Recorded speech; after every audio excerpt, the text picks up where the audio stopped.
தமிழ்நாட்டு அரசியல்ல இப்போ ஒரு சுவாரஸ்யமான விஷயம் நடந்துட்டு இருக்கு. 2 அரசுகள், 2 விதமான பண உதவி திட்டங்கள். இது நிஜமாவே மக்களுக்கான உதவியா இல்ல அரசியல் ஆட்டமா? வாங்க இத பத்தி கொஞ்சம் விரிவாக பார்க்கலாம். இங்கே பாருங்க, ஒரு பக்கம் மாநில அரசு கொடுத்த 5000 ரூபாய், இது கன்ஃபார்ம் ஆகி மக்கள் அக்கௌண்ட்டுக்கும் போடுச்சு. இன்னொரு பக்கம் மத்திய அரசு 12000 ரூபாய் கொடுக்க போகுதுன்னு ஒரு பேச்சு அடிப்படுது. ஆனா அது இன்னும் வதந்தியா தான் இருக்கு. இந்த நிலைமை வரப்போற 2026 மாநில தேர்தலுக்கான ஒரு அரசியல் போருக்கு அடித்தளம் போடுதுன்னே சொல்லலாம். இங்க நிதி உதவிங்கிறது தான் முக்கியமான ஆயுதம். சரி, முதல்ல நாம ஏற்கனவே மக்கள் கைக்கு வந்து சேர்ந்த அந்த 5000 ரூபாய் பணத்தை பத்தி கொஞ்சம் ஆழமா பாப்போம்.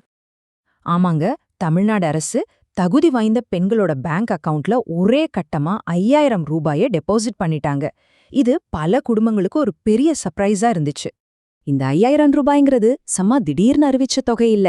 இதுக்கு பின்னாடி ஒரு கணக்கு இருக்கு. அதாவது பிப்ரவரி, மார்ச், ஏப்ரல் மாதத்துக்கான உரிமை தொகைய 3 மாசத்துக்கு முன்னாடியே 3000 ரூபாயா கொடுத்துட்டாங்க. அதோட ஒரு 2000 ரூபாய சம்மர் ஸ்பெஷல் பேக்கேஜ் அப்படின்னு சொல்லி போனஸா சேர்த்திருக்காங்க.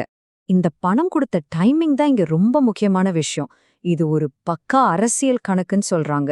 எதிர்க்கட்சிகள் ஏதாவது சட்ட ரீதியா பிரச்சனை பண்றதுக்கு முன்னாடியே பிப்ரவரி மாத பணத்தோட சேர்த்து அட்வான்ஸா கொடுத்ததால எந்த சிக்கலும் இல்லாம வேலையை முடிச்சுட்டாங்கன்னு பேசிக்கிறாங்க. இந்த திட்டம் எவ்ளோ பெரியதுன்னு இந்த நம்பர் பார்த்தா புரியும். 1, 2 இல்ல, கிட்டத்தட்ட 1,31,00,000 பெண்கள் இந்த பணத்தை வாங்கியிருக்காங்க.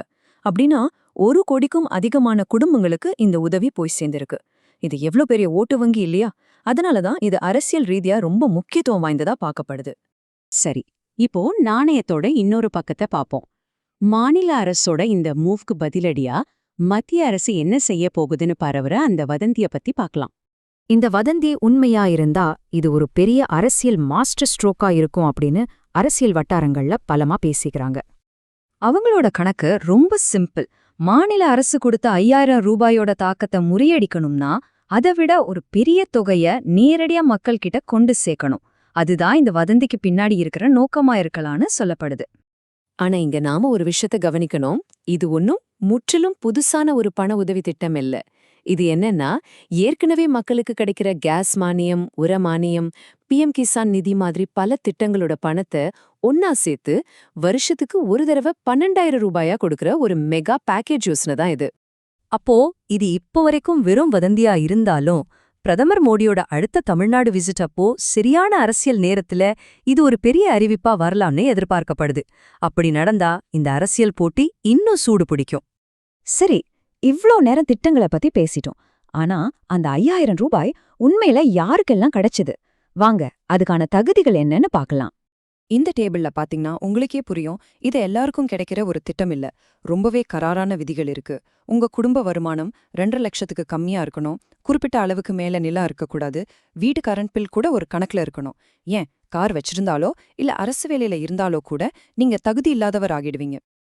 இதெல்லாம் பார்க்கும்போது நம்ம மனசுல ஒரு முக்கியமான கேள்வி எழும்புது. தேர்தல மனசுல வச்சு இப்படி பெரிய பண உதவி திட்டங்கள் வரும்போது இது உண்மையிலேயே மக்களோட நலனுக்காகவா இல்ல வாக்குகளை வாங்குறதுக்கான ஒரு அரசியல் உத்தியா? உண்மையான வெற்றியாளர் மக்களா இல்ல அரசியல் கட்சிகளா? இந்த கேள்வியோட உங்களை விட்டுட்டு போறேன். நீங்களே யோசிச்சு பாருங்க.